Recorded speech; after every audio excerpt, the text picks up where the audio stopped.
We have with us Mr. Gopal Vittal, CEO and Managing Director of Bharti Airtel India and South Asia, speaking to us. So thank you so much for taking out the time.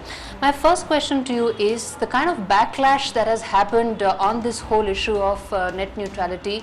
As the CEO of the largest company in India, telecom company in India, has this backlash taken you by surprise?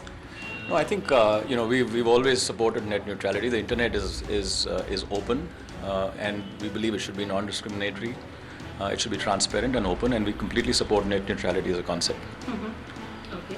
Sir, but telecom companies are being seen as opposing internet creativity or thwarting internet innovation. How do you respond to an allegation like that? I mean, I just want to ask how is this even beginning to enter the discourse?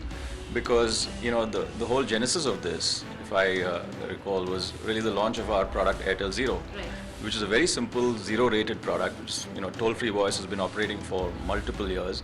And what are we doing? We're making stuff free for customers, and we're getting businesses to pay for it. It's actually an innovative platform.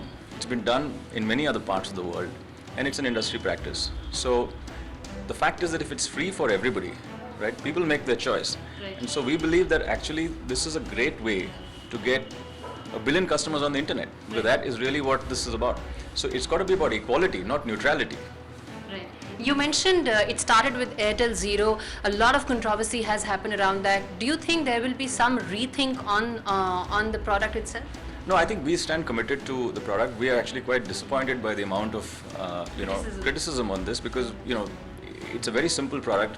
Finally, if you make stuff free for the customer, it's a great thing to actually get people on the internet.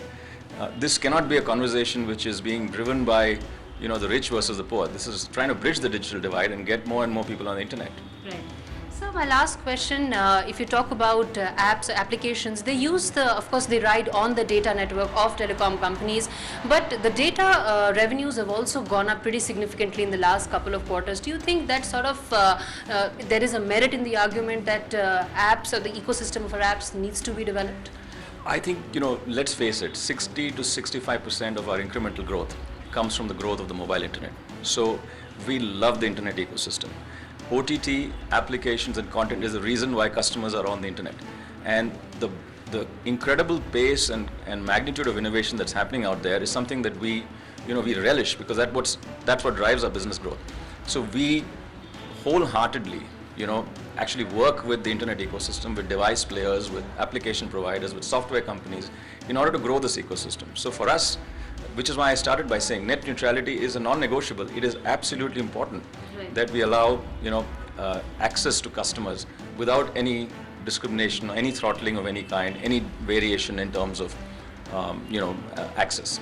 So we support it wholeheartedly, we support the ecosystem wholeheartedly. All I'm saying is that the nature of the conversation around a simple product which actually makes stuff free for customers, where businesses are paying, which has been done for toll-free voice for several decades, is just an unfortunate kind of a conversation, which is being actually led by a very, very different sort of element. No, I'm not saying it's a vested interest, I'm just saying it's being led out of an agenda which is not really understanding what it is that we've done.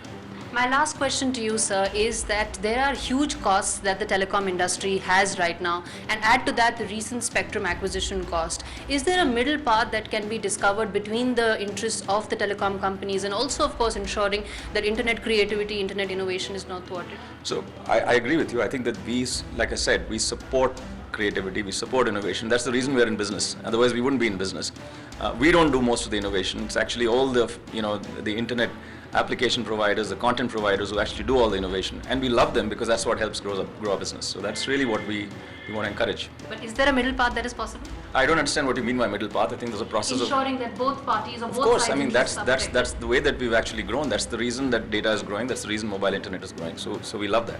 Find us on Facebook at facebook.com/etnow, and don't forget to click the like button. You can also follow us on Twitter at etnowlive. To stay updated with all our programming, hit the subscribe button on our YouTube channel by logging on to youtube.com/user/etnow.